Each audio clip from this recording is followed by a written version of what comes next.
नोक्टूरिया का मतलब है कि रात सोते से बार बार पेशाब की हाजत के लिए उठना। ये किसी भी उम्र के लोगों को हो सकता है, लेकिन बड़ी उम्र के मसलन 50 साल या इससे ऊपर के लोग इससे ज़्यादा मुतासर होते हैं।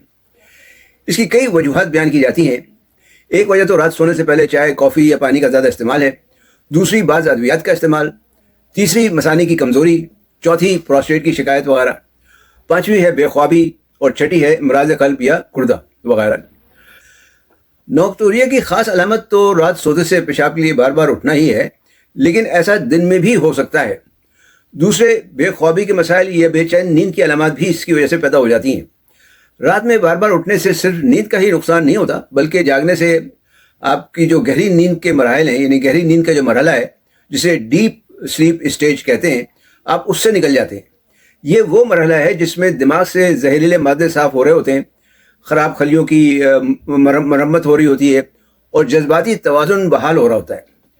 तहकीकात से पता चलता है कि जब नींद में खलल आता है तो दिमाग में जमा होने वाले फाजिल मादे जैसे बीटा एमाइलॉइड वगैरह जो हैं वो साफ़ नहीं हो पाते, और अगर ये सिलसिला लंबे अरसे तक चलता रहे तो याददाश्त और दिमागी सेहत जो है उसमें ख़राबी वाक़ हो सकती है। सवाल ये है कि इसका क्या हल है या इस पर कैसे काबू पाया जा सकता है।